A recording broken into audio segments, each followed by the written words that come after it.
संगीत सरिता।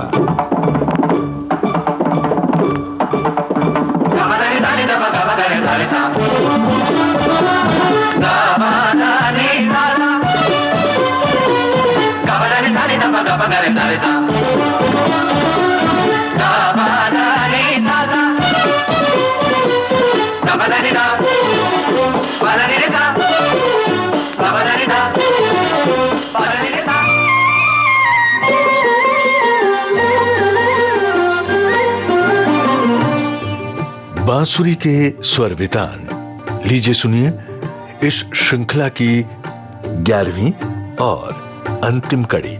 आमंत्रित कलाकार हैं सुप्रसिद्ध बांसुरी वादक पंडित रोनू मजूमदार। आपसे बातचीत की है जयंत पात्रिकर ने। संगीत सरिता के सभी सुनने वालों का बहुत बहुत स्वागत है। हमारे साथ हैं मूर्धन्य बांसुरी वादक पंडित रोनू मजूमदार।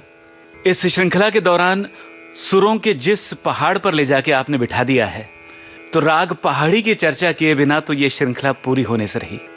पहाड़ी जो एक राग हम लोग बोलते हैं, ये दरअसल एक लोक संगीत है जी। ये राग की श्रेणी में तो बाद में इसको रखा गया कि चलो पहाड़ी राग भी हो जाए। वैसे तो सारे मा पा दा सा दा दा दा पा मा पा दा नी दा पा मा रे नी रे ग प ग, ये इसका चेहरा है। मगर अगर मा पा दा सा रे मा, इसको ऐसे देखेंगे तो वो भोपाली जैसा लगता है। तो इसको राग की श्रेणी में रख के उतना आनंद नहीं आ पाता है जी जी। तो इसीलिए इसको पहाड़ी धुन और पहाड़ी का जो अंदाज, जो फला फूला जी पंजाब में, उसी को पहाड़ी कहते हैं। मैं उसी पर आने वाला था कि बांसुरी पर राग पहाड़ी में धुन ज्यादातर सुनी जाती है, बहुत लोकप्रिय है और उसकी चर्चा हम अवश्य करेंगे। मगर उससे पहले हम बात करने वाले हैं आपके ऊपर जो एक डॉक्यूमेंट्री, एक वृत्त चित्र बना है फिल्म्स डिवीजन की ओर से। वो अनुभव कैसा रहा आपका, थोड़ा हमें बताएं। वो अनुभव बहुत भावनात्मक रहा। बांसुरी वाला ये 8 साल से बन रही थी और सबसे इसमें जो भावनात्मक बात है वो है इसकी शूटिंग जब बनारस में होने लगी तो उस घर में ये लोग ले गए मुझे, फिल्म्स डिवीजन के डायरेक्टर और ये लोग, जिस घर में मैं पैदा हुआ था सोनारपुरा में। अच्छा। जो हरिश्चंद्र घाट के पीछे है। हाँ। तो वहां मेरे आंख में आंसू आ गए। और संकट मोचन के जो पुराने महंत जी थे जी, उनका भी इंटरव्यू इसमें है। और दूसरी बात कि हमारे बुजुर्ग भीष्म पितामह बांसुरी के, उन्होंने जब आशीर्वाद वचन दिए और मेरे बारे में बहुत बड़ी बातें कही, जो लगता नहीं कि मैं उस लायक हूं कि हरिप्रसाद चौरसिया साहब, पंडित जी इतनी बड़ी बातें मेरे लिए कहें। तो ये यादें बहुत भावनात्मक है जो 8 साल से चल रही हैं। बहुत लोगों ने बहुत कुछ बोला। तो ये एक मैं फिल्म्स डिवीजन का धन्यवाद किस रूप में दूं कि एक ऐसा भावनात्मक जर्नी, और जिसमें कि मेरे पिताजी का भी एक क्लिप है। अच्छा। पिताजी जब चले गए 2009 में, तो उसके बाद ये फिल्म बननी शुरू हुई। तो इसीलिए उनका इंटरव्यू या उनका आशीर्वाद वचन तो इसमें नहीं है, मगर उनका जो भटियाली बजाया हुआ जब उनका सम्मान पुणे में हुआ था जी, तो वो पीस इसमें है। तो पिताजी के दर्शन हो जाते हैं उसमें, बहुत अच्छा लगता है मुझे। क्या बात। पहाड़ी पे आते हुए मैं एक बात कहना चाहता हूँ कि पहाड़ी को, जैसे कि आप देखते होंगे कि धुन पहाड़ी की जब बजती है बांसुरी में, खास करके फिल्मों में इधर उधर, हाँ। तो इसको एक कोई सीन सिनारी में आउटडोर मोन्टाज ऐसे में बजता है, जिसको कि मैं आपको बजा के दिखा रहा हूँ। पहाड़ी का नाम आते ही ऐसा कुछ ध्यान में आने लगता है। मैं वो पहाड़ी बजाने नहीं जा रहा हूँ आज। ये तो बांसुरी में आपने बहुत सुना होगा, इस ढंग का उड़ता उड़ता सा लोक संगीत या सिनसिनारी में कुछ फिल्म का ही कोई हिस्सा बजने लगा स्टेज पे। वो पहाड़ी मैं नहीं बजा रहा हूँ। मैं वो पहाड़ी बजाने जा रहा हूँ जो पंजाब में बड़े बड़े लोगों ने हमारे सामने एक परंपरा रख के गए हैं। मैं उस पहाड़ी के प्रेम में पड़ गया जब उस पंजाबी भाषा को भी मैं बहुत अच्छी तरह से बोल लेता हूँ। तो जब लोग पहाड़ी गाते हैं तो बोलते हैं कि पंजाब के अंग से गा रहा हूँ। मैंने कहा पहले भाषा तो सीखो, पंजाब की खुशबू तो लो पहले, कैसे आ जाएगा पहाड़ी। बिल्कुल। तो 2-3 पहाड़ी हमारे सामने हैं। सैया बिना घर सुना, सैया बिना घर सोना। ये जो नजाकत सलामत अली खान साहब का ये जो अंदाज है, और तिरछी नजरिया के बाण, तिरछी नजरिया के बाण बाण ना, ये जो छोटी छोटी बातें मीनाकारी जो पंजाब की है, वो बांसुरी में एक चैलेंज था मेरे सामने कि मैं कैसे उसको, उस खुशबू को लाऊं। तो एक बार बलदेव सिंह जी के पास में जलंधर में बैठा था, तो पंजाबी में बोले मुझे कि ਜਦੋਂ ਤੁਸੀਂ ਪੰਜਾਬ ਦੀ ਪਹਾੜੀ ਵਜਾਉਂਦੇ ਹੋ ਤੇ ਤੁਹਾਡੀ ਜਿਹੜੀ ਉਂਗਲੀਆਂ ਨੇ वो बांसुरी ਨੂੰ ਛੱਡਣੀ नहीं चाहिए है। मतलब आपकी जो उंगलियां हैं वो बांसुरी को छोड़नी नहीं चाहिए, मतलब लगा हुआ रहे, टूटे ना। फ्रेज जी, ये जो अंदाज है, तो इसी अंदाज का लोग मुझे जो क्रेडिट देते हैं कि पंजाब अंग से पहाड़ी बजाना इन्होंने ही शुरू किया। तो जो भी हो, इन लोगों को ये क्रेडिट देना चाहता हूं कि ये लोग क्या काम करके गए हैं। उस पंजाब अंग की पहाड़ी बजाते वक्त मैं एक ऐसी कंपोजिशन, एक ऐसी धुन बजाने जा रहा हूं जो जितने भी मैंने कंपोजिशन बनाए पूरे जीवन में, उसमें से एक सबसे अच्छा ये बन गया है, ईश्वर की कृपा से मुझे लगता है। ये सॉन्ग ऑफ नेचर उस जमाने में जब मैं और पंडित विश्वमोहन भट्ट जी, मेरे गुरु भाई और तरुणदा, हम लोग तिगलबंदी बजाया करते थे, उस जमाने की ये धुन है और बहुत पॉपुलर है।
पंजाब की बात है, देखिए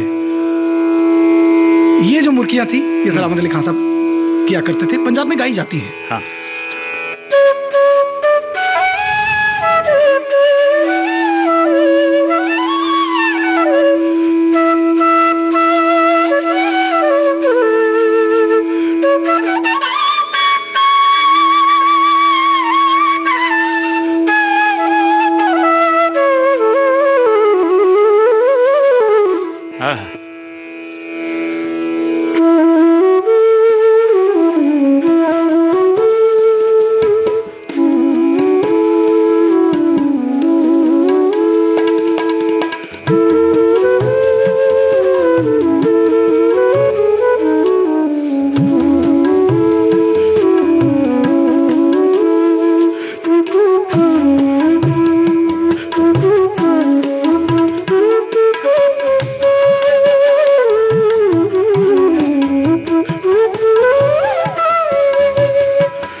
इस लाजवाब धुन को सुनने के बाद पंडित जी एक ही गीत सुनने को मन कर रहा है और वो है नीलकमल फिल्म का गाना रफी साहब की आवाज में। जी जी जी। तुझको पुकारे मेरा प्यार। वाह जी चलिए इसको सुनते हैं।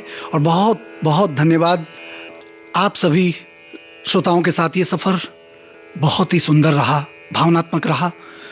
जाने से पहले, विदा लेने से पहले आप सबका शुक्रिया अदा करना चाहता हूं, धन्यवाद कहना चाहता हूं मेरी बहन जैसी मनीषा जैन जी जिन्होंने ये प्रोड्यूस किया, प्रदीप शिंदे जो रिकॉर्डिस्ट, और जयंत जी, पंडित कालीनाथ मिश्रा जी जिन्होंने दिल छूने वाला संगत किया, और मेरे शिष्य कल्पेश जिन्होंने बहुत सुरीला संगत किया। धन्यवाद। शब्बा खैर नहीं कहूँगा क्योंकि फिर मिलने की आशा दिल में दबाए आप सबसे विदा ले रहा हूँ। तुझको पुकारे मेरा प्यार हो, तुझको पुकारे मेरा प्यार। आजा मैं तो मिटा हूँ तेरी चाह में, तुझको पुकारे मेरा प्यार।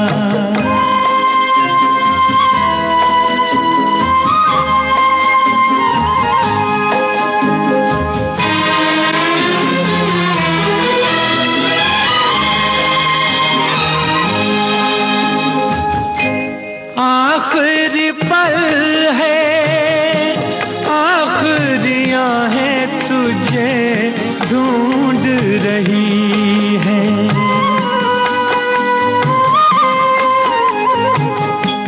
डूबती सांसें, बुझती निगाहें तुझे ढूंढ रही हैं। सामने आजा एक बार, आजा मैं तो मिटा हूँ तेरी चाह में, तुझको पुकारे मेरा प्यार। बांसुरी के स्वर वितान इस श्रृंखला का आज समापन हो रहा है। हम आभार व्यक्त करते हैं सभी श्रोताओं की ओर से, विविध भारती परिवार की ओर से, पंडित रोणू मजूमदार जी का, श्री कालीनाथ मिश्र जी का और श्री कल्पेश साचला जी का। धन्यवाद।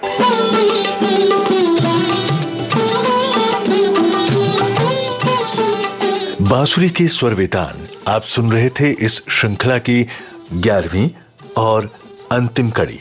आमंत्रित कलाकार थे सुप्रसिद्ध बांसुरी वादक पंडित रोणू मजूमदार। आपसे बातचीत की जयंत पात्रिकर ने, तबला संगत की कालीनाथ मिश्र ने, बांसुरी पर स्वर संगत की कल्पेश साजला ने, और इस कार्यक्रम के निर्माण में तकनीकी सहयोग दिया प्रदीप शिंदे ने। विविध भारती के संग्रहालय से प्राप्त इस कार्यक्रम की प्रस्तुतकर्ता मनीषा जैन।